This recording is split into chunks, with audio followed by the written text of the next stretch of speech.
Hello, you are loved. The maker of the universe loves you and wants to have a personal relationship with you through Jesus Christ, his son.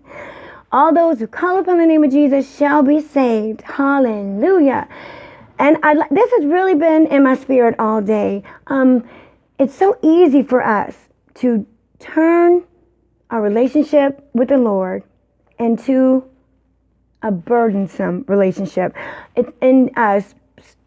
We should be living in the freedom, knowing God loves us and that our sins are forgiven and there's therefore now no more condemnation. And every day rejoicing in the Lord and looking to him and talking with him and communing with him and trying to figure out what he wants us to do, and he will actually talk back to us. We can actually hear him. The Bible says, my sheep hear my voice, and the voice of a stranger they will not listen to. And so what I was trying to say is that it's very easy for us as people we realize, okay, salvation is a free gift. But then we quickly turn it into, but it's about your behavior. But honestly, if you have honestly confessed the Lord Jesus as your personal Lord and Savior, what does Lord mean? Lord is like a ruler, a master. It's really not good enough just to say, Jesus. And okay, then if Jesus does, then Jesus does. Then okay, Jesus. Because I don't think, if you don't have any feeling, any meaning, and it's not about feeling, but it's about your intent. Do you intend to give your life to the Lord Jesus and make him your master? That is, because when you do that, then you can have a personal relationship with him where he'll talk with you and you can talk to him. Because it's not about our behavior. Because the sad thing is, this really makes me sad. I remember my cousin told me this when I was a little girl. It's not about good behavior. That's not what gets you into heaven. There'll be good people who won't make it. And remember, this is my belief. This is what I believe in Jesus. This is what I've been taught, and this is what I believe about Jesus. And there's other religions, and you are free to believe whatever religion you want. But if you want to believe in the Lord Jesus Christ, it's not about your good behavior. It's so easy for us to put all these burdens on us that, oh, did you do this right? And you put too much makeup on. Oh, you didn't put enough on. Oh, and you look tacky, or you didn't do this right. And did you say that right? And you see, it's very easy to put all this burden on us. So you're going to be judged. You're going to be judged. But that's not what God wants us to live under. He wants us to have a personal relationship with him.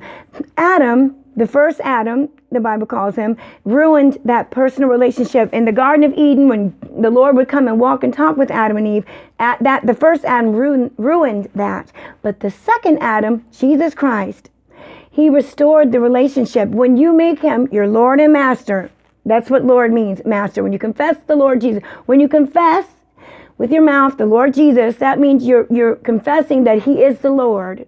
He is the Master. Sounds, but that, he is the maker of the universe. Hallelujah. And you put yourself under subjection to him. You want his will to be done. You want to serve him. And that will make your behavior change, but it's not about the behavior. It's about the relationship. There's people, the Bible says, that will come and say, Lord, Lord, but he'll say, I never knew you. See, he wants to have a personal relationship with us where instead of us focusing on what we're doing or not doing and what we can do and what we cannot do, focus on what he can do and what he wants us to do and live in the freedom. Because Jesus clearly said, I'm just going to read it, come unto me, all ye that labor and are heavy laden, and I will give you rest. Take my yoke upon you and learn of me, for I am meek and lowly in heart, and ye shall find rest unto your souls. For my yoke is easy and my burden is light. Thank you, Jesus. Thank you, Jesus. And that's Matthew chapter 11, verses 28 and verses 28. Hallelujah. I think that meant 30. God is so good. He actually loves you. He actually wants to help you. It's not just Jesus that loves us, because we always talk about Jesus loves us, but for God so loved the world, he sent his only begotten son, who is Jesus. God, the same God who destroyed Sodom and Gomorrah, the same God who flooded the whole earth, he loves us. He's not mad at us. He doesn't want to condemn us. There's therefore now no condemnation to those who are in Christ. God loves us, so he sent his son to make, what does the Bible call it? It restores us to God. That's why Jesus came, to restore the personal relationship where the Lord will walk and talk with you, and you're no longer judged by the sin, because Jesus already died for that, and you can move on from sin. And instead of worrying about, did you do this right? And no, we're going to be judged. Oh, if I do it right, I'll get a reward. Not doing it just because we will get rewards, but it's a lot easier doing things for the Lord when you realize, hey, he actually wants to help me. He actually wants to talk with me and spend time with me, and he wants to help me. He doesn't want to condemn me. He wants to help me. There is a God, and he loves you, and he wants to help you. And I wanted to sing that song and pray. It's really on my heart to pray for the situation at the border. I remember in church years ago, we let people come over. We had a big function. We had a lot of big names preachers come, but we had it for free. But what happened was, because it was free and we didn't have any tickets, we had no way to monitor who was coming, and a lot of people came from very far away, but when they got there, they had to be turned away because there was no room for them. They had to be turned away, and that was really sad. That's poor planning, laziness. It's just not, it's a mistake. The church made a mistake. But that's not the way to do things. We have, it pains me, and when they show the things on the TV of the people crying, it really, really bothers me. People shouldn't have to make a trip just to be denied and turned away. We should have an order, a right way, and that's why we're praying for our leaders. That's why it's so important that we pray for leaders so that they can get it right. And they can easily get it right because they've been anointed to be leaders. And then we thank you, Father God, for returning rightful leaders. Thank you, Jesus. All those who are supposed to be leaders, we thank you for continuing to bless them and anointing them. And those who are not meant to be leaders, that are not caring for people, we thank you, God, for removing them. Hallelujah. If they won't listen to you and they won't do right, we thank you for removing them. Thank you, Jesus. It's so important we continue to pray for our leaders. Thank you, Jesus, and we thank you for the situation at the border. We thank you, God, for raising up people that will know how to handle the situation and handle it correctly. And we thank you so much for it. In Jesus' name, amen. And what reminded me, in the song I sang in Spanish and English, the song I have, this one.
God is good. Only did half of the song.